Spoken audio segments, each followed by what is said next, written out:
Hello everyone, मेरा नाम आकाश सिंह सरस्वार है। मैं जीएस की फैकल्टी हूं और पिछले 6 वर्षों से वेरियस एग्जामिनेशंस के लिए मैं जीएस पढ़ा रहा हूं। आज हम लोग हिस्ट्री का एक टॉपिक जैनिज्म पर बात करेंगे। जैसा कि हम सभी जानते हैं, भारत दुनिया के 4 बड़े धर्मों की जन्मस्थली रहा है। सबसे पहला है हिंदू धर्म, जिसे सनातन धर्म भी कहा जाता है। दूसरा है बौद्ध धर्म, और तीसरा है जैन धर्म, और चौथा है सिख धर्म। तो आज हम जैन धर्म पर बात करेंगे। तो सबसे पहले देख लेते हैं कि आज हम जैनिज्म के अंतर्गत कौन कौन से कंटेंट को कवर करेंगे। तो सबसे पहले हम देखेंगे जैन धर्म के तीर्थंकर, तीर्थंकर ऑफ जैनिज्म हम लोग सबसे पहले देखेंगे। फिर हम देखेंगे कि जैन धर्म की प्रमुख शिक्षाएं यानी मेन टीचिंग ऑफ जैनिज्म क्या क्या है। फिर हम जानेंगे कि जैन संघ क्या होते हैं, कैसे जैन संघों ने ऑर्गेनाइज फॉर्म में पूरी दुनिया में जैन धर्म का प्रसार किया है। फिर हम लोग देखेंगे कि जैन धर्म में विभाजन, डिवीजन इन जैनिज्म क्या है, क्यों आखिर जैन धर्म का विभाजन हुआ, और विभाजन के बाद फिर जैन धर्म का नया स्वरूप कैसा था। फिर हम देखेंगे कि जैन संगीतियां यानी काउंसिल क्या है, कितनी काउंसिल का आयोजन हुआ और आखिर उनमें क्या हुआ। फिर लास्ट में हम देखेंगे कि जैन धर्म की भारतीय संस्कृति को देन, contribution of Jainism in Indian culture, आखिर भारतीय संस्कृति के विकास में जैन धर्म का क्या क्या योगदान है, यह हमारा लास्ट टॉपिक होगा। फिर कुछ एमसीक्यूज सॉल्व करेंगे। तो चलिए स्टार्ट करते हैं। सबसे पहले देखते हैं कि जैन धर्म के तीर्थंकर। तो दोस्तों, जैन धर्म में कुल 24 तीर्थंकर हुए हैं। Total number of Tirthankars 24। तो जैन धर्म में कुल 24 तीर्थंकर हुए। उन 24 तीर्थंकरों में प्रामाणिक दृष्टि से, ऐतिहासिक दृष्टि से केवल केवल दो तीर्थंकरों को ही प्रामाणिक माना जाता है। पहले हैं पार्श्वनाथ और दूसरे हैं महावीर स्वामी। तो केवल दो ही तीर्थंकर, पार्श्वनाथ और महावीर स्वामी को ऐतिहासिक दृष्टि से प्रामाणिक माना जाता है। हिस्टोरिकली उन्हें ऑथेंटिक कंसीडर्ड किया जाता है। अब सवाल यह आता है कि ऐतिहासिक दृष्टि से प्रामाणिक माने जाने का क्या मतलब है। तो यहां इसका सिर्फ इतना मतलब है कि दो ही तीर्थंकर, पार्श्वनाथ और महावीर स्वामी का विस्तृत और स्पष्ट विवरण इतिहास में मिलता है, इसलिए इन्हें ऐतिहासिक दृष्टि से प्रामाणिक तीर्थंकर माना जाता है। पार्श्वनाथ की बात करें दोस्तों, तो पार्श्वनाथ जैन धर्म के पहले ऐतिहासिक तीर्थंकर माने जाते हैं। लेकिन 24 तीर्थंकरों में पार्श्वनाथ का नंबर है 23, 23वें नंबर के ओवरऑल ये तीर्थंकर हैं। इसके बाद हम बात करते हैं महावीर स्वामी की। तो महावीर स्वामी का जैन धर्म के विकास में सबसे ज्यादा योगदान रहा है। जैन धर्म के विकास में सबसे महत्वपूर्ण भूमिका महावीर स्वामी ने निभाई, इसलिए महावीर स्वामी को जैन धर्म का वास्तविक संस्थापक, एक्चुअल फाउंडर भी कहा जाता है। यहां मैं आपको क्लियर कर दूं कि अगर आपसे क्वेश्चन आता है कि जैन धर्म का संस्थापक कौन है, तो आंसर होगा ऋषभ देव, जो कि जैन धर्म के पहले तीर्थंकर थे। लेकिन अगर क्वेश्चन पूछे कि जैन धर्म का वास्तविक संस्थापक, एक्चुअल फाउंडर कौन है, तो आंसर होगा महावीर स्वामी। ये जैन धर्म के 24वें तीर्थंकर थे। और जैन धर्म में चूंकि कुल 24 तीर्थंकर हुए हैं, इसलिए हम कह सकते हैं कि महावीर स्वामी जैन धर्म के अंतिम तीर्थंकर हैं। इनके बाद कोई और तीर्थंकर नहीं हुआ। तो ये महावीर स्वामी जैन धर्म के दूसरे ऐतिहासिक तीर्थंकर हैं। ये वास्तविक संस्थापक है और 24 नंबर के तीर्थंकर हैं। आगे बात करें तो इनका जन्म 540 ईसा पूर्व को, 540 बीसी को हुआ था दोस्तों। और इनकी मृत्यु 72 वर्ष की आयु में 468 ईसा पूर्व, 468 बीसी को इनकी मृत्यु हुई थी। इनकी डेट ऑफ बर्थ 540 है एंड डेट 468 बीसी है। अब इनका अगर हम बर्थ प्लेस, जन्म स्थान देखें तो वज्जी संघ की राजधानी वैशाली के निकट कुंड ग्राम में महावीर स्वामी का जन्म हुआ था। वज्जी संघ की राजधानी क्या थी? वैशाली। और वैशाली में एक गांव था जिसका नाम था कुंड ग्राम, उसमें महावीर स्वामी का जन्म हुआ। अब आपके मन में सवाल आएगा कि ये वज्जी संघ क्या है। तो दोस्तों जैन धर्म और जैन धर्म और बौद्ध धर्म के पहले का जो काल था वो महाजनपद काल कहलाता था, और उस समय 16 महाजनपदों यानी 16 बड़े महानगरों का उदय हुआ था। उन्हीं 16 महानगरों में एक महत्वपूर्ण जो है उन्हीं 16 महाजनपदों में एक महत्वपूर्ण महाजनपद था वज्जी संघ, और उसी की राजधानी थी वैशाली, और वैशाली में ही था गांव कुंडग्राम। फिर उनके मृत्यु स्थल की बात करें तो वो था पावापुरी बिहार। महावीर स्वामी की मृत्यु पावापुरी बिहार में हुई। इसको आप आसानी से याद रख सकते हैं। जैसे नदियों का जो ओरिजिन होता है, जो उद्गम होता है, उन्हें हम कुंड कहते हैं, वैसे ही महावीर स्वामी का उद्गम जहां से हुआ वो कुंड कहलाएगा, तो कुंडग्राम। जैसे किसी का जीवन पूरा हो जाता है तो वो दुनिया से चला जाता है, तो महावीर स्वामी का जीवन कहां पूरा हुआ? पूरा पावापुरी, तो मृत्यु स्थल हो गया पावापुरी। तो इस तरीके से आप इसको आसानी से याद रख सकते हैं। फिर इनका जन्म ज्ञात्रक क्षत्रिय कुल में हुआ था। याद रखिए, महावीर स्वामी क्षत्रिय वंश के थे और इनका जन्म ज्ञात्रक क्षत्रिय कुल में हुआ, तो इनका क्लान हो गया ज्ञात्रक क्षत्रिय।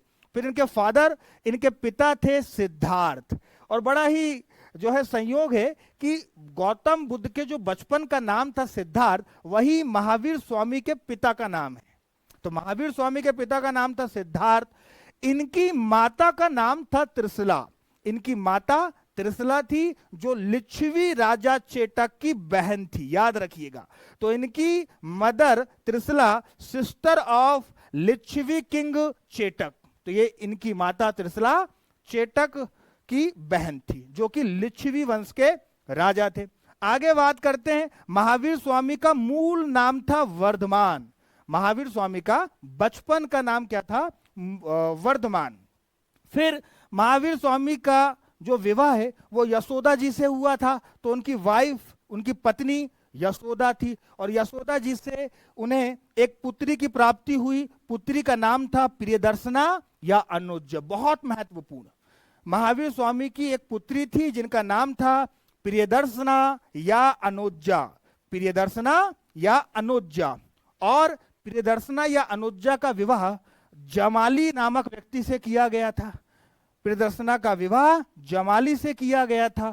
इस प्रकार जमाली महावीर स्वामी का सन इन लॉ था। और यहां एक इंपॉर्टेंट जानकारी मैं आपको दे रहा हूं कि ये जो जमाली है, जो महावीर स्वामी का सन इन लॉ है, यही first follower of Mahavir Swami, यही महावीर स्वामी का पहला अनुयायी था। यानी ज्ञान प्राप्ति के बाद, एनलाइटमेंट के बाद महावीर स्वामी का जो फर्स्ट फॉलोअर बना वह था उनका सन इन लॉ जमाली। फिर आगे बात करते हैं, ज्ञान प्राप्ति या एक्विजिशन ऑफ नॉलेज या एक्विजिशन ऑफ एनलाइटमेंट की अगर हम बात करते हैं दोस्तों, तो उसमें सबसे पहले आता है गृह त्याग, उसमें सबसे पहले आता है रिनंसिएशन ऑफ होम। तो महावीर स्वामी ने 30 वर्ष की अवस्था में अपने बड़े भाई नंदीवर्धन की आज्ञा से उनसे अनुमति लेकर घर को छोड़ा, रिनंसिएशन ऑफ होम। फिर ज्ञान प्राप्ति की बात करें तो एनलाइटमेंट प्राप्त करने में महावीर स्वामी को 12 वर्ष लगे।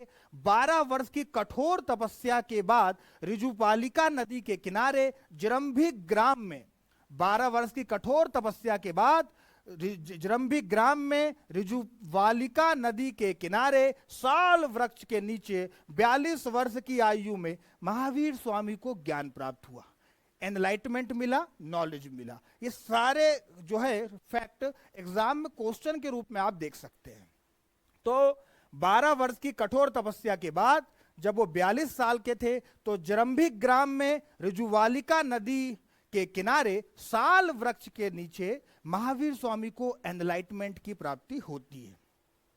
अब चूंकि जैन धर्म में एनलाइटमेंट या ज्ञान को केवल्य कहा जाता है, इसलिए ज्ञान प्राप्ति के कारण महावीर स्वामी क्या कहलाए दोस्तों? केवलीन। ज्ञान प्राप्त करने के कारण महावीर स्वामी को केवलीन कहा जाता है। चूंकि 12 वर्ष की कठोर तपस्या में महावीर स्वामी ने अपनी इंद्रियों को, अपने सेंस को कंट्रोल में करके रखा था, इसलिए वो जिनेंद्र भी कहलाते हैं। इसलिए वो जिनेंद्र भी कहलाते हैं। और इसी कारण महावीर स्वामी के फॉलोअर या अनुयायी जैन कहलाते हैं और इसी कारण इस रिलीजन का नाम जैन पड़ा। फिर चूंकि अपनी कठोर तपस्या में अडिग रहने के कारण बहुत समस्याएं आई, तब भी महावीर स्वामी अपनी तपस्या में अडिग रहे, उन्होंने पराक्रम दिखाया, इसलिए महावीर स्वामी क्या कहलाए? महावीर। तो केवलिन इसलिए कहलाए कि उन्होंने केवल्य की प्राप्ति की। जिनेंद्र इसलिए कहलाए क्योंकि उन्होंने अपनी इंद्रियों को वश में किया। और महावीर इसलिए कहलाए कि अपनी कठोर तपस्या में वो अडिग रहे, उन्होंने पराक्रम दिखाया। तो ये था उनकी ज्ञान प्राप्ति के कुछ पहलू। आगे बात करते हैं, जैसे कि हम पहली बात कर चुके, महावीर स्वामी का मूल नाम वर्धमान था और महावीर स्वामी ने की जो उपदेश की भाषा थी वो अर्ध मागधी प्राकृत थी। महावीर स्वामी ने ज्ञान प्राप्ति के बाद, एनलाइटमेंट के बाद ऐसी लैंग्वेज में अपने उपदेश देने का प्रयास किया जिसको सामान्य जनता समझती है। तो उनकी लैंग्वेज ऑफ प्रीचिंग जो थी वो थी दोस्तों अर्ध मागधी प्राकृत, जो कि उस समय आम जन की भाषा हुआ करती थी। तो उन्होंने अर्ध मागधी प्राकृत भाषा में अपने उपदेश दिए। फिर महावीर स्वामी को बौद्ध ग्रंथों में निगंथनाथ पुट्ट कहा जाता है। महावीर स्वामी को बौद्ध स्क्रिप्चर में क्या कहा जाता है? निगंथनाथ पुट्ट। अब क्यों भाई? तो निगंथ इसलिए कहा जाता है क्योंकि निगंथ का मतलब होता है बंधन रहित, जो जन्म मरण के चक्र से मुक्त है। और चूंकि महावीर स्वामी ने केवल प्राप्त करने के बाद वो बंधन रहित हो गए थे, इसलिए उनके लिए बौद्ध ग्रंथों में निगंथ वर्ड यूज हुआ है। और नाथपुट या नटपुट क्यों कहा जाता है? तो इसका मतलब है ज्ञात्रक कुल का पुत्र, ज्ञात्रक कुल में जन्म लेने वाला। तो चूंकि इनका जन्म ज्ञात्रक कुल में हुआ इसलिए इनको नटपुट भी कहा जाता है। यही कारण है कि बौद्ध ग्रंथ में इनके लिए निगंथनाथ पुट शब्द का उपयोग किया गया। चलिए अब हम कुछ महत्वपूर्ण तीर्थंकरों की बात कर लेते हैं और उनकी कुछ जानकारी देख लेते हैं। तो सबसे पहले बात करते हैं ऋषभ देव की। तो याद रखिए ऋषभ देव जैन धर्म के पहले तीर्थंकर थे दोस्तों, इसलिए ऋषभ देव जैन धर्म के फाउंडर या संस्थापक माने जाते हैं। चूंकि ये जैन धर्म के पहले तीर्थंकर थे इसलिए ऋषभ देव को जैन धर्म का संस्थापक माना जाता है। और इनका जो सिंबल है, इनका प्रतीक चिन्ह है दोस्तों, वो क्या है? बुल है। फिर जैन धर्म के दूसरे तीर्थंकर हैं अजीतनाथ। जैन धर्म के दूसरे तीर्थंकर है अजीतनाथ, जिनका प्रतीक चिन्ह है हाथी या एलिफेंट। अब इसे याद रखने का मैं आपको एक तरीका बताता हूं। जंगल में, फॉरेस्ट में सबसे विशाल कोई जानवर होता है, कोई एनिमल होता है, तो वो होता है हाथी, हेली में एलिफेंट। और विशाल होने के कारण उसको कोई जीत नहीं सकता, और जिसे जीता ना जा सके उसे अजीत कहा जाता है। तो किसे ना जीता जा सके? हाथी को। इसलिए अजीतनाथ का सिंबल हो गया हाथी। फिर हम बात करते हैं तीसरे तीर्थंकर की, जो थे संभवनाथ। तो तीसरे तीर्थंकर है संभवनाथ और उनका सिंबल है हॉर्स या घोड़ा। अब पुराने समय में लंबी दूरी अगर कम समय में तय करनी हो तो ये काम कैसे संभव होता था? घोड़े से संभव होता था, घोड़े से संभव होता था। तो संभवनाथ का सिंबल हो गया दोस्तों घोड़ा। फिर अगले तीर्थंकर की हम बात करें तो सातवें तीर्थंकर है, सात से सुपार्श्वनाथ और सात से स्वास्तिक। तो जैसा कि आप जानते हो इस सिंबल को हम लोग स्वास्तिक बोलते हैं और पवित्र मानकर इनकी पूजा करते हैं। तो ये सुपार्श्वनाथ का सिंबल था स्वास्तिक। फिर जैन धर्म के 16वें तीर्थंकर हुए शांतिनाथ। शांतिनाथ 16वें तीर्थंकर हुए और उनका सिंबल क्या था दोस्तों? डियर। उनका सिंबल था हिरण। इसको भी याद रखना बड़ा आसान है। हिरण जंगल का एक ऐसा जानवर है जो अहिंसक है, जो शाकाहारी है, जो कभी किसी पर अटैक नहीं करता, ना तो दूसरे एनिमल पर ना ही इंसान पर। इसलिए उसको और बड़ा सुंदर होता है, तो उसको देखकर हमें शांति मिलती है। किसको देखकर शांति मिलती है? हिरण को देखकर। हिरण को देखकर शांति मिलती है। तो शांतिनाथ का सिंबल हो गया हिरण। तो इस तरीके से हम लिंक करके याद रख सकते हैं। अगले जैन तीर्थंकर है मल्लीनाथ, जिनका नंबर है 19वां।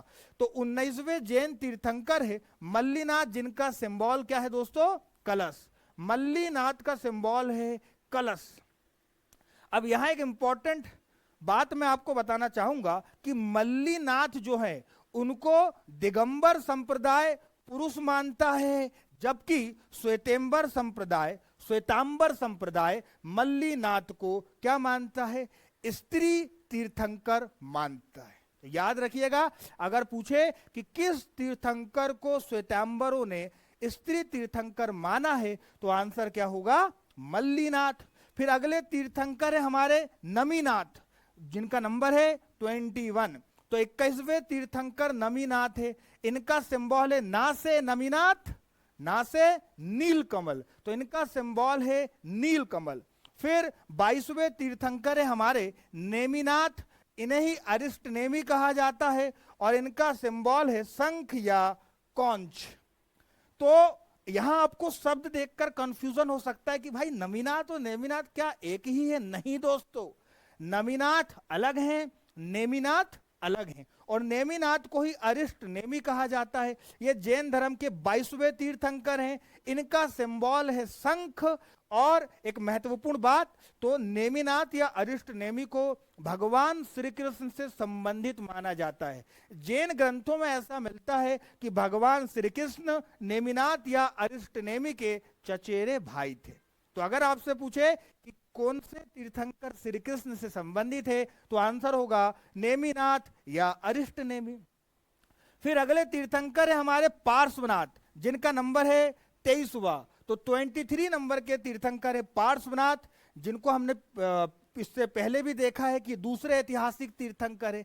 ओवरऑल इनका नंबर है 23 और इनका सिंबल है सांप या स्नैक, तो इनका सिंबल है सांप या स्नैक।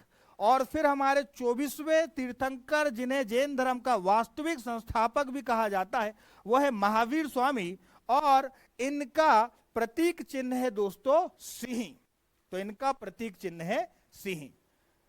चलिए आगे बढ़ते हैं अपने टॉपिक में।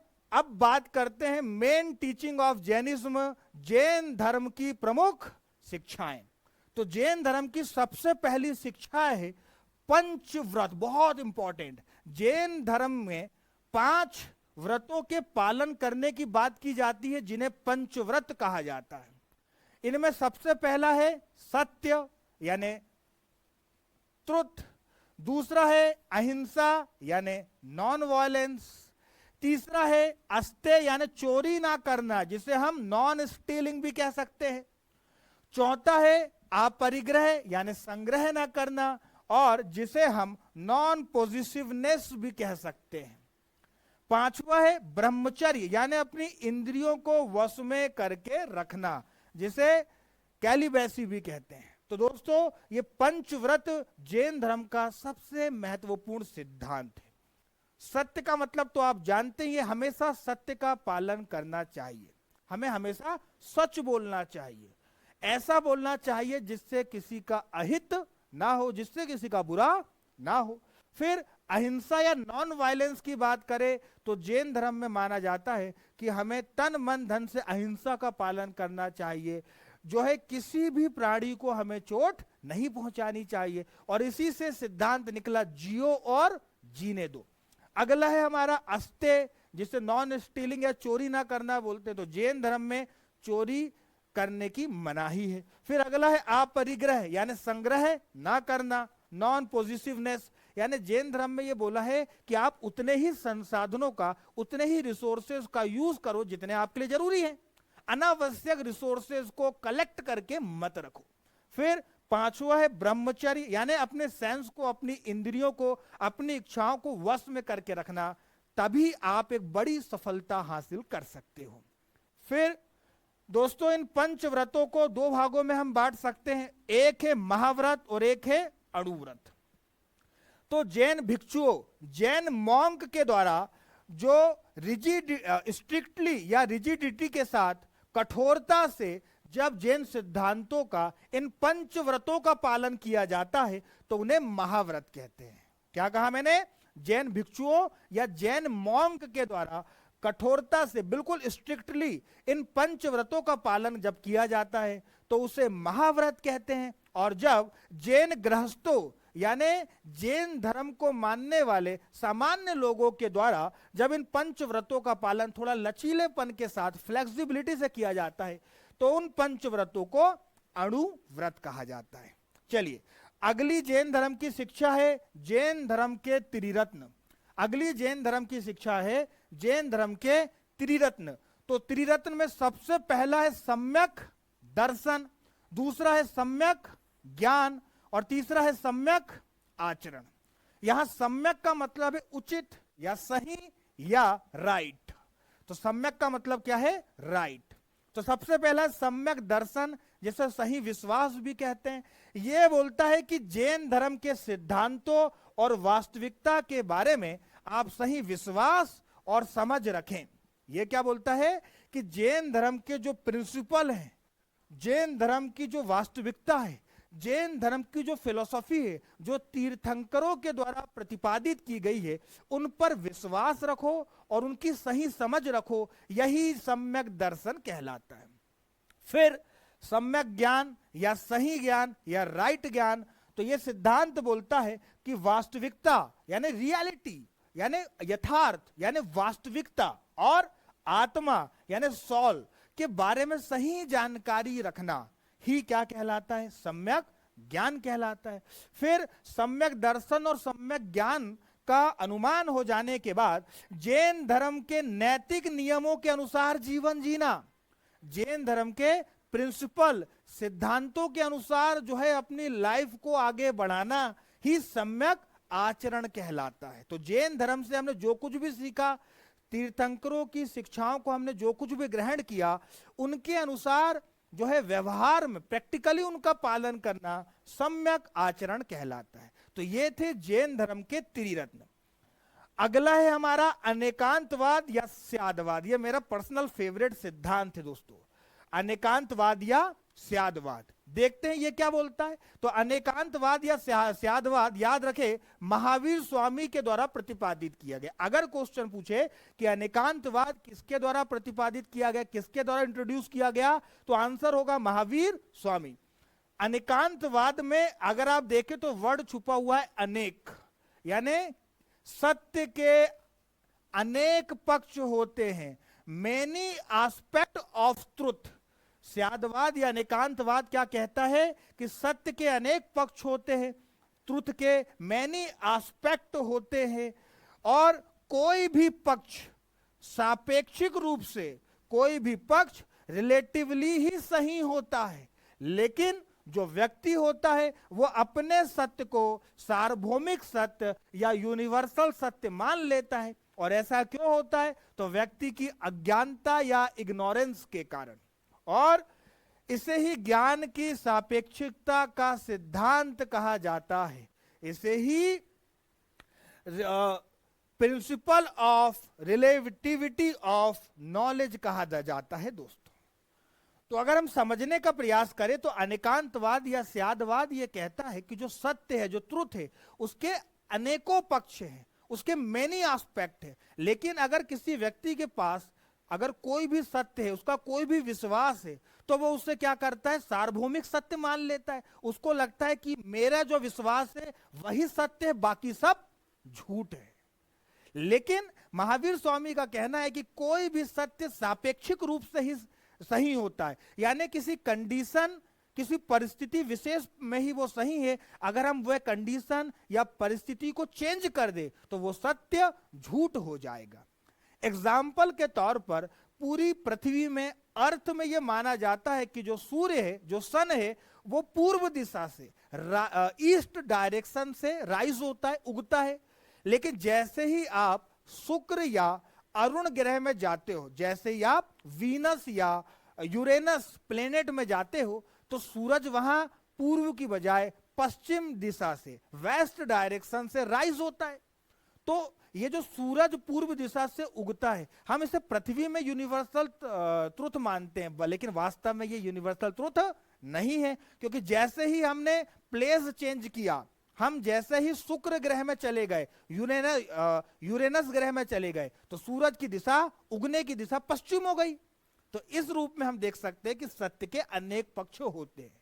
तो इसलिए व्यक्ति को यह बात समझनी चाहिए। और दोस्तों, पूरी दुनिया में आप गौर करेंगे, आज चारों ओर जाति के नाम पर, धर्म के नाम पर, भाषा के नाम पर युद्ध हो रहा है, जेनोसाइड हो रहा है, लोगों को मारा काटा पीटा जा रहा है। तो इन सारी समस्याओं का समाधान अनेकांतवाद या स्यादवाद में हो सकता है। क्योंकि अगर लोगों को समझा दिया जाए कि भाई सत्य के अनेक पक्ष हैं, तुम जिस धर्म जाति भाषा के लिए लड़ रहे हो वो तुम्हारे लिए सही है, लेकिन किसी और के लिए उसका धर्म जाति भाषा सही है, तो मुझे लगता है कि अगर इस सिद्धांत को लोगों को समझाया जाए तो इससे लोगों में टॉलरेंस, सहिष्णुता का विकास होगा और ये पूरी दुनिया की इस प्रकार की जेनोसाइड जैसी प्रॉब्लम्स का सॉल्यूशन हो सकता है।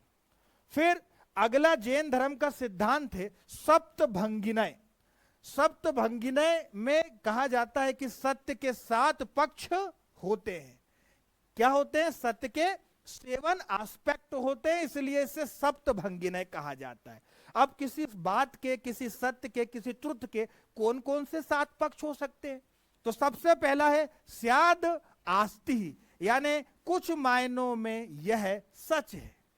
स्याद आस्ति, कुछ मायनों में यह सच है। दूसरा है स्याद नास्ति, कुछ मायनों में ऐसा नहीं है या कुछ मायनों में यह सच नहीं है। तीसरा एस्पेक्ट है सत्य का, कुछ मायनों में यह सच भी है और कुछ मायनों में यह सच नहीं भी है।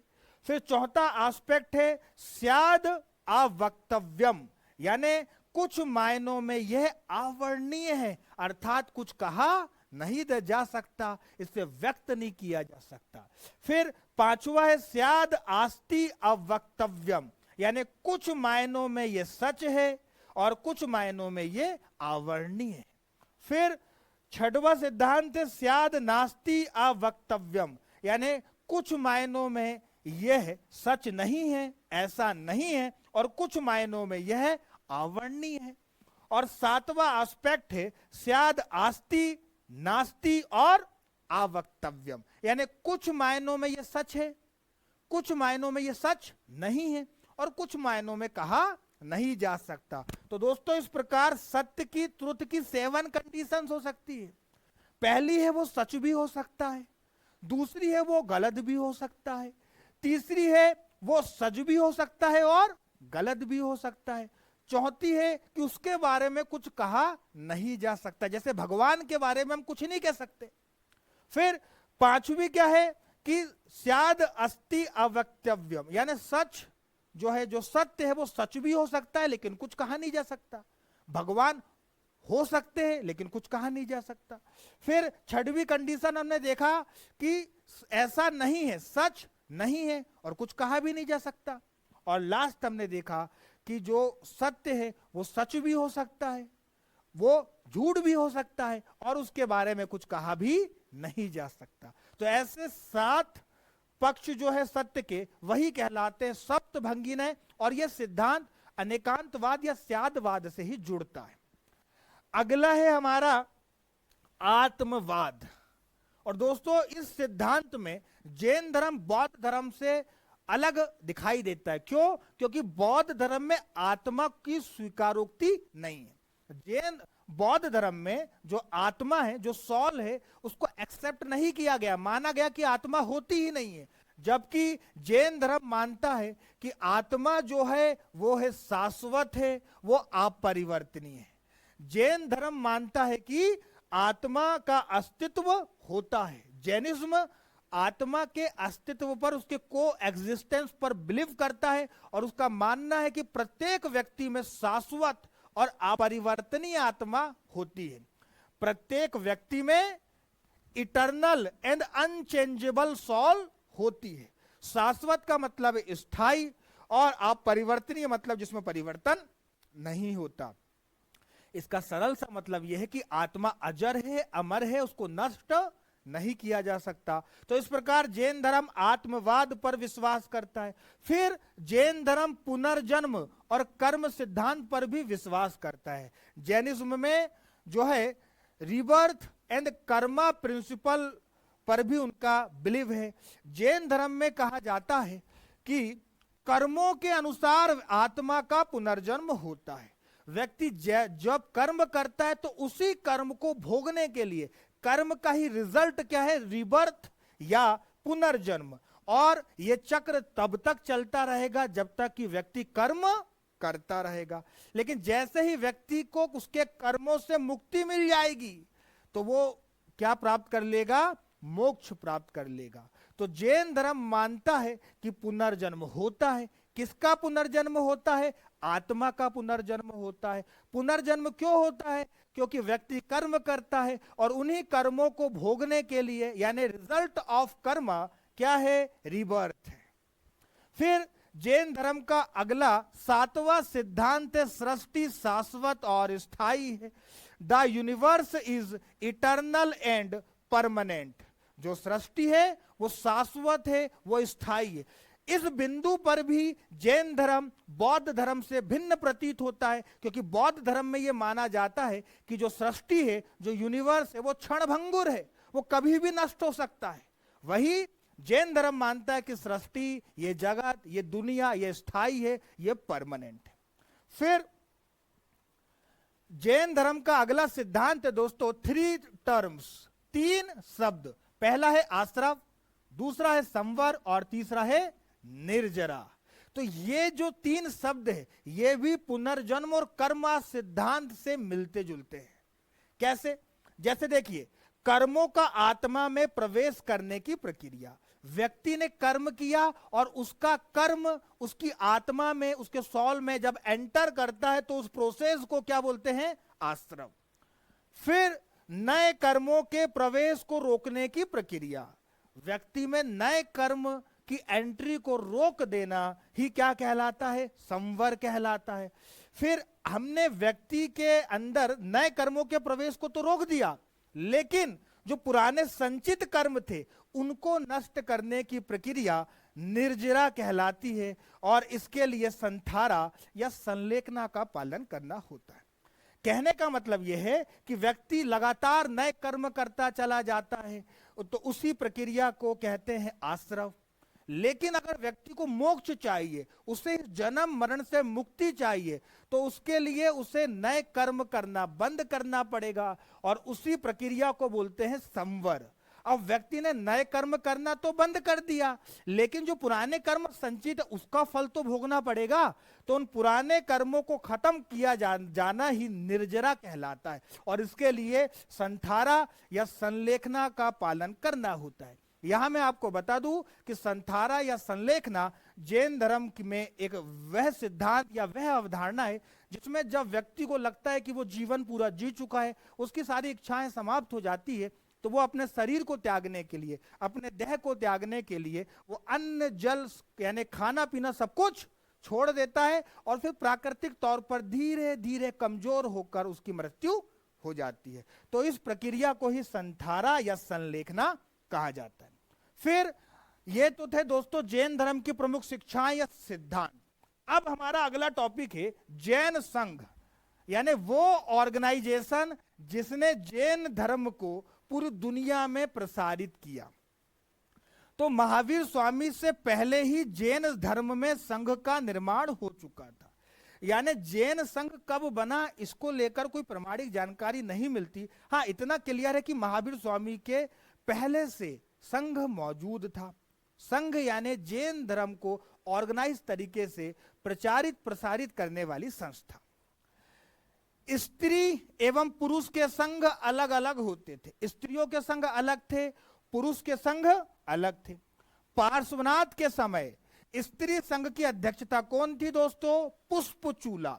जब पार्श्वनाथ तीर्थंकर थे तो उनके समय जैन संघ की अध्यक्षता, स्त्री संघ की अध्यक्षा पुष्पचूला थी। फिर जैन संघ को बसदी कहा जाता है। जैन संघ को बसदी कहा जाता है। फिर हमारा अगला टॉपिक है जैन धर्म में विभाजन, division in Jainism. Division in Jainism. तो यहां मैं आपको बतला दूं, चंद्रगुप्त मौर्य जब मगध पर शासन करता था तो मगध में अकाल पड़ा। अकाल का मतलब है सूखा पड़ जाना, जो है खाने के लिए कुछ ना होना, बड़ी कोई बीमारी या महामारी फैल जाना। तो जब इस प्रकार की समस्याएं संयुक्त रूप से आती है तो उसे अकाल कहा जाता है, जिसमें जो है बड़ी संख्या में लोगों की मृत्यु हो जाती है। तो जब मगध में अकाल पड़ा तो उस समय मगध का शासक था चंद्रगुप्त मौर्य, और अकाल पड़ने के कारण भद्रबाहु, जो उस समय जैन धर्म के सबसे बड़े धर्मगुरु थे, वो अपने अनुयायियों के साथ, अपने साथियों के साथ कहां चले गए? साउथ इंडिया, श्रवण बेलगोला, कर्नाटक। उनके साथ चंद्रगुप्त मौर्य भी कहां चले गए? श्रवण बेलगोला, कर्नाटक। फिर जो लोग स्थूल भद्र के नेतृत्व में जैन, जो लोग स्थूल भद्र के नेतृत्व में मगध में ही रह गए, उन लोगों ने सफेद वस्त्र धारण कर लिए और वो कहलाए श्वेतांबर। जब भद्रबाहु के साथ साउथ इंडिया चले गए जैन भिक्षु, जब वापस मगध आए तो उन्होंने देखा कि स्थूल भद्र के अनुयायी श्वेत वस्त्र धारण करने लगे। इसका उन्होंने विरोध किया और इसी क्रम में जैन धर्म का दो भागों में विभाजन हो गया। एक गुट कहलाया दिगंबर और दूसरा गुट कहलाया श्वेतांबर। तो दोस्तों, भद्रबाहु के समय मगध में अकाल पड़ा, परिणाम स्वरूप जैन भिक्षु भद्रबाहु के नेतृत्व में दक्षिण भारत चले गए। उनके साथ मौर्य शासक चंद्रगुप्त मौर्य भी चले गए। ये शाखा क्या कहलाई? दिगंबर कहलाई। और स्थूल भद्र के नेतृत्व में जो लोग मगध में ही रह रहे थे, वे भिक्षुओं ने श्वेत वस्त्र धारण कर लिए, इसलिए ये गुट श्वेतांबर कहलाया। फिर भद्रबाहु अपने शिष्यों के साथ कहां गए थे? कर्नाटक के श्रवण बेलगोला, याद रखिएगा। और जब दक्षिण भारत के साधु लौटकर वापस मगध आए तो उन्होंने मगध के भिक्षुओं का श्वेत वस्त्र धारण करने पर विरोध किया, और इसी क्रम में दो अलग अलग संप्रदाय अस्तित्व में आए। एक बना जो वस्त्र धारण नहीं करता था, वो था दिगंबर, और दूसरा था जो श्वेत वस्त्र धारण करता था, वो था श्वेतांबर। यहां मैं आपको बतला दूं कि दिगंबर संप्रदाय बड़ा ही कठोर संप्रदाय था, जहां नियमों को बड़े ही कठोरता से पालन करना होता था। वही श्वेतांबर थोड़ा सरल, थोड़ा लचीला संप्रदाय था। इसके अलावा दिगंबर संप्रदाय में महिलाओं को मोक्ष पाने का अधिकारी नहीं माना जाता था, जबकि श्वेतांबर में महिलाओं को मोक्ष पाने का अधिकारी माना जाता था। तो यह था जैन धर्म का विभाजन दिगंबर और श्वेतांबर संप्रदाय में। हमारा अगला टॉपिक है जैन संगीतिया, यानी जैन धर्म की सभाएं या काउंसिल। तो दोस्तों, जैन धर्म की दो सभाएं या काउंसिल थी। जैन धर्म की प्रथम संगीति अगर हम बात करें तो जैन धर्म की पहली संगीति, जैन धर्म की फर्स्ट काउंसिल 300 बीसी, 300 ईसा पूर्व में हुई। स्थान था मगध की राजधानी पाटलिपुत्र, और अध्यक्ष कौन थे? स्थूलभद्र। अध्यक्ष कौन थे? स्थूलभद्र। और यहां कार्य क्या हुआ? तो 12 अंगों का संकलन हुआ। यहां मैं आपको बतला दूं कि जैन तीर्थंकरों के सिद्धांतों को उनके अनुयायियों ने 12 अलग अलग ग्रंथों में बांटा था और उन्हें ही 12 अंग कहते थे। तो इन 12 अंगों का संकलन प्रथम बौद्ध संगीति में हुआ था, जो 300 ईसा पूर्व पाटलिपुत्र में आयोजित हुई, और अध्यक्ष कौन थे? स्थूलभद्र। फिर इसी बौद्ध संगीति में जैन धर्म क्या हुआ? दो गुटों में, दिगंबर और श्वेतांबर में विभाजित हो गया। फिर जैन धर्म की द्वितीय संगति, यानी जैन धर्म की सेकंड काउंसिल की अगर हम बात करें तो वो 512 ईस्वी में, यानी लगभग 6ठी शताब्दी ईस्वी के आसपास हुई। तो जैन धर्म की सेकंड काउंसिल 512 ईस्वी में हुई। स्थान था वल्लभी, गुजरात, और अध्यक्ष थे देवर्धि क्षमा श्रमण। द्वितीय जैन संगति के अध्यक्ष कौन थे? देवर्धि क्षमा श्रमण। और कार्य था जैन ग्रंथों का अंतिम रूप से, याद रखिए, अर्धमागधी प्राकृत भाषा में संकलन। तो इस प्रकार यह दूसरी जैन संगति 512 ईस्वी में वल्लभी गुजरात में आयोजित होती है। देवार्धी क्षमा श्रमण इसके अध्यक्ष होते हैं। और जैन ग्रंथों को अंतिम रूप से अर्धमागधी प्राकृत भाषा में यानी जनसामान्य की भाषा में संकलित किया जाता है। तो ये थी जैन धर्म की दो संगीतियां। अब हमारा आज का लास्ट टॉपिक कि जैन धर्म की भारतीय संस्कृति को देन क्या है, contribution of Jainism to Indian culture, इसके बारे में कुछ बात कर लेते हैं। तो दोस्तों, जैन धर्म के द्वारा पहली बार वर्ण व्यवस्था की जटिलता और कर्मकांड की बुराइयों को रोकने के लिए सकारात्मक प्रयास किए। यहां मैं आपको बतला दूं कि जब ऋग्वेदिक काल था, जब वैदिक काल था, तो वर्ण व्यवस्था पाई जाती थी जिसमें 4 वर्ण होते थे, ब्राह्मण, क्षत्रिय, वैश्य और शूद्र। यहां पर अध्ययन अध्यापन का कार्य और धार्मिक कार्य ब्राह्मण करता था, जिसे लड़ना पसंद था, जिसे प्रशासन चलाना पसंद था, जिसे लोगों की रक्षा करना पसंद था, वह क्षत्रिय कहलाता था। जो व्यापार, वाणिज्य और कृषि कार्य करना पसंद करता था वो वैश्य कहलाता था, और जो बाकी तीनों की सेवा करना पसंद करता था वह शूद्र कहलाता था। तो ऋग्वेदिक काल की इस वर्ण व्यवस्था की सबसे बड़ी विशेषता यह थी कि यह कर्म आधारित वर्ण व्यवस्था थी, ये कर्मा बेस्ड सिस्टम था। इसलिए एक ही परिवार में, एक ही फैमिली में अलग अलग वर्णों के लोग रहते थे। लेकिन दोस्तों, जब उत्तर वैदिक काल आया तो ये व्यवस्था जन्म आधारित हो गई, वर्ण व्यवस्था बाय बर्थ हो गई। और फिर आगे चलकर वर्ण व्यवस्था में भी कई सारे सब क्लॉज बनेंगे और धीरे धीरे बढ़ते बढ़ते जाति व्यवस्था की शुरुआत होगी, और फिर अनटचेबिलिटी यानी अस्पृश्यता और छुआछूत भी होने लगेगी। तो प्रारंभ में वर्ण व्यवस्था का स्वरूप बेहतर था, लेकिन आगे चलकर उसका स्वरूप बहुत बेकार हो जाएगा। इसलिए जैन धर्म के द्वारा वर्ण व्यवस्था की जटिलताओं को, कर्म कांडों से होने वाली समस्याओं को दूर किया जाएगा। तो यह सबसे बड़ा इसका योगदान था। फिर जैन संतों ने संस्कृत भाषा के स्थान पर प्राकृत भाषा में उपदेश दिए, क्योंकि जो संस्कृत भाषा थी वो शिक्षित लोगों की भाषा होती थी, वो कुलीन यानी एलीट क्लास की भाषा हुआ करती थी। बड़ा जनसामान्य उस भाषा को नहीं समझता था, इसलिए जैन धर्म ने जनसामान्य की भाषा प्राकृत में अपने उपदेश दिए। फिर जैन धर्म ने स्यादवाद, पंचव्रत, सप्तभंगिनय जैसे अपने महत्वपूर्ण सिद्धांतों के माध्यम से न केवल नए नवीन दर्शन को प्रतिपादित किया दोस्तों, बल्कि सहिष्णुता और उदारता, टॉलरेंस एंड लिबरलिज्म को भी बढ़ावा दिया। इसके अलावा अगर हम साहित्यिक उपलब्धियां, लिटरेरी अचीवमेंट की बात करें हम जैनों की, तो जैन साहित्य को आगम साहित्य कहा जाता है। मोस्ट इंपॉर्टेंट क्वेश्चन है, आपसे पूछा जाएगा कि आगम साहित्य किनके साहित्यों को कहा जाता है, तो आंसर होगा जैन साहित्यों को आगम साहित्य कहा जाता है। फिर इस धर्म का प्राचीनतम साहित्य क्या था? पूर्व। इस धर्म का प्राचीनतम साहित्य पूर्व कहलाता है, जिसकी संख्या थी दोस्तों 14, और इनकी जानकारी सिर्फ भद्रबाहु को थी। तो जैन धर्म के प्राचीनतम साहित्य पूर्व कहलाते हैं, जिनकी संख्या थी 14, और इसकी जानकारी सिर्फ भद्रबाहु को थी, और इसमें महावीर स्वामी के उपदेश थे।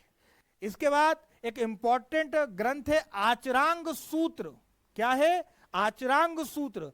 तो महावीर स्वामी के द्वारा किए गए कठोर तप का वर्णन आचरांग सूत्र में मिलता है, और आचरांग सूत्र की रचना सुधर्मा स्वामी ने की थी, याद रखें। आचरांग सूत्र की रचना किसने की थी? सुधर्मा स्वामी ने की थी, जो महावीर स्वामी का एक शिष्य था। फिर भगवती सूत्र, यह भी इंपॉर्टेंट है। भगवती सूत्र को महावीर स्वामी की जीवनी माना जाता है, क्योंकि चूंकि भगवती सूत्र में महावीर स्वामी का जीवन परिचय देखने को मिलता है, इसलिए भगवती सूत्र को महावीर स्वामी की जीवनी माना जाता है। और इसमें आजीवक संप्रदाय के संस्थापक और महावीर स्वामी को एक दूसरे का समकालीन बताया गया है। थोड़ा ये गलत लिखा, मैं यहां क्लियर कर दूं कि आजीवक संप्रदाय का संस्थापक कौन था? वो था मक्खली पुत्र गोसाल। आजीवक संप्रदाय का संस्थापक जो था दोस्तों, वो था मक्खली पुत्र गोसाल, और वो किसका समकालीन था? महावीर स्वामी का समकालीन था। ये बात हमें भगवती सूत्र से जानने को मिलती है। इसके अलावा जैन साहित्य पर लिखी गई टीकाओं को निर्युक्ति कहा जाता है। जैन साहित्य पर लिखी गई टीकाओं को क्या कहा जाता है? निर्युक्ति कहा जाता है। तो जो भी जैन साहित्यों पर टीका टिप्पणी की गई वो निर्युक्ति के रूप में जानी जाती है। फिर जैन लेखक में हेमचंद्र का नाम बहुत ज्यादा उल्लेखनीय है दोस्तों, क्योंकि हेमचंद्र जो है ये चालुक्य शासक कुमार पाल के दरबार में रहता था। याद रखें, हेमचंद्र चालुक्य शासक कुमार पाल के दरबार में रहता था, और इसके दो प्रमुख ग्रंथ थे जो आपको याद रखना है। वो है परिशिष्ट पर्व, एक है परिशिष्ट पर्व और दूसरा है त्रिषष्टि शलाका चरित। तो यह भी पूछ सकता है कि परिशिष्ट पर्व या त्रिषष्टि शलाका चरित ग्रंथ की रचना किसने की? तो आंसर होगा हेमचंद्र। दूसरा क्वेश्चन आ सकता है कि हेमचंद किसके दरबार में रहता था? तो आंसर होगा चालुक्य शासक कुमार पाल के दरबार में हेमचंद्र रहता था, जो कि एक जैन साहित्यकार था। फिर जैन धर्म ने प्राकृत, अपभ्रंश और कन्नड़ भाषा के विकास में महत्वपूर्ण योगदान दिया है दोस्तों। जैन धर्म ने प्राकृत, अपभ्रंश और कन्नड़ भाषा के विकास में महत्वपूर्ण योगदान दिया, ये भी याद रखिएगा। एग्जाम्पल में अगर आपको दूं तो राष्ट्रकूट शासक, एक राष्ट्रकूट शासक हुआ, नाम था अमोघवर्ष। एक राष्ट्रकूट वंश का शासक हुआ, उसका नाम था अमोघवर्ष, और वो जैन धर्म को मानता था। अमोघवर्ष जैन धर्म का फॉलोअर था, और उसने एक रचना रची जिसका नाम था कविराज मार्ग। तो अमोघवर्ष की रचना का नाम था कविराज मार्ग, और ये कन्नड़ भाषा में थी। इस प्रकार जैन धर्म का कन्नड़ भाषा के विकास में भी महत्वपूर्ण योगदान हुआ है। इसके अलावा हम कला और संस्कृति, आर्ट एंड कल्चर में अगर जैन धर्म के कंट्रीब्यूशन पर बात करें तो मथुरा मूर्ति कला, याद रखिए मथुरा मूर्ति कला, भारत में मूर्ति निर्माण की जो प्रसिद्ध कलाएं हैं उसमें 3 कलाओं के नाम आपको याद रखने चाहिए। पहला है मथुरा मूर्ति कला, दूसरा है गांधार शैली, और तीसरा है अमरावती शैली। तो उसमें से जो पहली मथुरा मूर्ति कला है, इसके विकास में जैन धर्म का बहुत बड़ा योगदान है दोस्तों। मथुरा मूर्ति कला में गौतम बुद्ध की, जैन तीर्थंकरों की और हिंदू देवी देवताओं की मूर्तियां देखने को मिलती है। इसकी सबसे बड़ी विशेषता यह है कि मथुरा मूर्ति कला की आदर्शवादी शैली है, आइडल एक शैली है, और इसमें लाल बलुआ पत्थरों से मूर्तियों का निर्माण किया जाता है। फिर उदयगिरी और खंडगिरी की गुफाएं, उदयगिरी एंड खंडगिरी कैव, जो कि उड़ीसा में भुवनेश्वर के पास है, इसके निर्माण में भी जैन धर्म के योगदान को देखा जा सकता है। क्यों? क्योंकि उड़ीसा का एक शासक था, नाम था खारवेल। उड़ीसा का एक शासक था जिसका नाम था खारवेल, और खारवेल ने उदयगिरी खंडगिरी की गुफाओं का निर्माण किया दोस्तों। खारवेल ने उदयगिरी खंडगिरी की गुफाओं का निर्माण किया था, और इन्हीं उदयगिरी की गुफा में खारवेल का एक अभिलेख जिसका नाम है, बहुत इंपॉर्टेंट, हाथी गुम्फा अभिलेख मिलता है। उदयगिरी की गुफाओं में खारवेल का एक अभिलेख, हाथी गुम्फा अभिलेख मिलता है। इस हाथी गुम्फा अभिलेख में भारत का सबसे पहले नाम भारतवर्ष मिलता है। तो आज जो हम अपने देश को गर्व से भारत कहते हैं, तो उस नाम का सबसे पहला ऐतिहासिक प्रमाण कहां मिलता है? हाथी गुम्फा अभिलेख में, जो किसका है? खारवेल का है। खारवेल किस धर्म को मानता था? जैन धर्म को मानता था, और खारवेल ने ही उदयगिरी खंडगिरी की गुफाओं का निर्माण किया। इसलिए जैन धर्म का विकास इन गुफाओं में भी देखा, जैन धर्म का योगदान इन गुफाओं में भी देखा जा सकता है। फिर चंदेलों ने जिन खजुराहो के मंदिर बनवाए थे, चंदेलों ने जिन खजुराहो के मंदिर बनवाए थे, उन मंदिरों में भी जैन धर्म के भगवानों पर मंदिर बने, जैसे आदिनाथ मंदिर, पार्श्वनाथ मंदिर, शांतिनाथ मंदिर खजुराहो में चंदेल शासकों द्वारा बनवाए गए, जो जैन भगवानों के मंदिर। इसके अलावा बड़वानी मध्य प्रदेश का एक जिला है बड़वानी, उसमें एक स्थान है 52 गजा। तो 52 गजा में भगवान आदिनाथ की सबसे ऊंची मूर्ति स्थापित। इसके अलावा दिलवाड़ा जैन मंदिर जो कि राजस्थान के माउंट आबू में है, दिलवाड़ा जैन मंदिर जो राजस्थान के माउंट आबू में है, ये 5 जैन मंदिरों का समूह है और सफेद संगमरमर की नक्काशी का शानदार उदाहरण है। तो माउंट आबू जैन मंदिर के विकास में भी जैन धर्म का योगदान देखा जा सकता है। तो ये कुछ कला के क्षेत्र में जैन धर्म का योगदान हम लोग देख रहे हैं। इसके अलावा गंग वंश के एक शासक थे, नाम था चामुंड राय।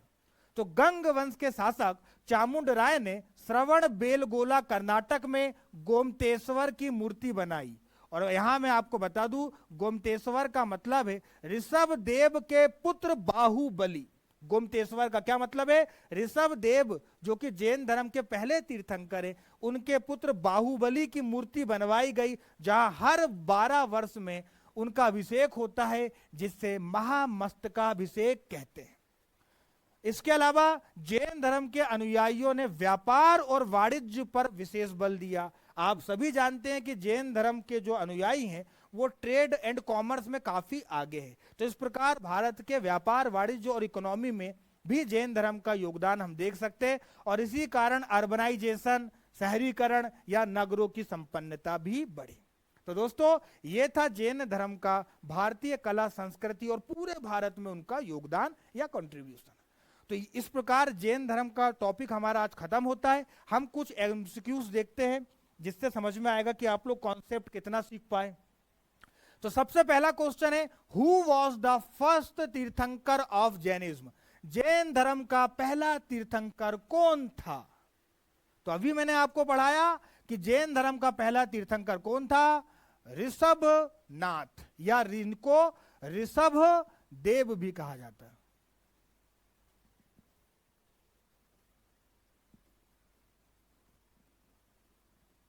तो ऋषभ देव जैन धर्म के पहले तीर्थंकर है, याद रखें। ऋषभ देव जैन धर्म के पहले तीर्थंकर हैं और वही कौन है? संस्थापक भी हैं।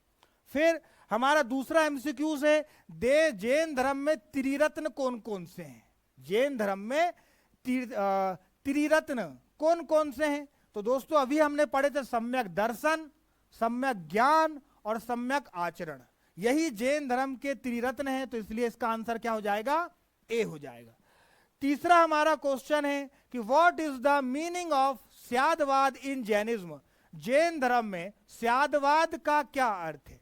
मैंने आपको बताया था कि स्यादवाद को अनेकांतवाद भी कहते हैं, जिसमें हमने देखा था कि ट्रुथ के मेनी एस्पेक्ट होते हैं, और वहां हमने देखा था कि उसे ज्ञान की सापेक्षिकता का सिद्धांत भी कहा जाता है, थ्योरी ऑफ रिलेटिविटी भी कहा जाता है। तो थर्ड का आंसर हो जाएगा ए। चौथा हमारा विकल्प है, महावीर स्वामी का जन्म कहां हुआ? Where was Mahavir Swami born? तो याद रखें, महावीर स्वामी का जन्म कुंडग्राम में हुआ था। हमने देखा कि महावीर स्वामी का जन्म वज्जी संघ की राजधानी वैशाली के निकट कहां हुआ था? कुंडग्राम में हुआ था। याद रखिएगा, 540 ईसा पूर्व में। अगला क्वेश्चन है, जैन साहित्य को क्या कहा जाता है? What is Jain literature called? तो अभी हमने जस्ट बात किया था कला संस्कृति में, साहित्य में, कि जैन धर्म को क्या बोला जाता है? आगम कहा जाता है। जैन धर्म को के साहित्यों को आगम कहा जाता है। इसके बाद अगला क्वेश्चन है, जैन धर्म के श्वेतांबर और दिगंबर संप्रदाय में विभाजन कब हुआ? When did the division into Shvetambar and Digambar sect of Jainism? तो जैन धर्म के श्वेतांबर और दिगंबर संप्रदायों में विभाजन कब हुआ दोस्तों? तो आपको मैंने बताया था 300 ईसा पूर्व चंद्रगुप्त मौर्य के साथ भद्रबाहु अपने अनुयायियों के साथ कहां चले गए थे? वो चले गए थे साउथ, और उसी के बाद जैन धर्म में विभाजन होगा। तो आंसर होगा चंद्रगुप्त मौर्य के समय। फिर अगला क्वेश्चन है, महावीर की पुत्री का नाम क्या था? What was the name of Mahavir daughter? तो अभी हमने देखा महावीर स्वामी की मृत्यु, महावीर स्वामी की पुत्री का नाम क्या था? अनुज्जा या प्रियदर्शनी। त्रिशला उनकी मां का नाम था और यशोदा उनकी पत्नी का नाम था। फिर वर्धमान को किस वृक्ष के नीचे संपूर्ण ज्ञान प्राप्त हुआ? वर्धमान मतलब महावीर स्वामी को ज्ञान कहां मिला? तो अभी देखा था साल वृक्ष, साल ट्री के नीचे महावीर स्वामी को ज्ञान मिला था। अगला हमारा क्वेश्चन है, श्वेतांबर परंपरा के अनुसार जैन धर्म की महिला तीर्थंकर, श्वेतांबर परंपरा के अनुसार जैन धर्म की महिला तीर्थंकर कौन थी? तो मल्लीनाथ के बारे में हमने पढ़ा था। तो मल्लीनाथ जो है वो श्वेतांबर उनको स्त्री तीर्थंकर मानते हैं। फिर अंतिम क्वेश्चन, लास्ट क्वेश्चन, 23वें जैन तीर्थंकर जिनका नाम है पार्श्वनाथ, उनका सिंबल क्या है? तो हमने देखा था उनका सिंबल था सर्प या स्नेक। तो दोस्तों ये था आज का टॉपिक, मिलते हैं अगली क्लास में। Thank you.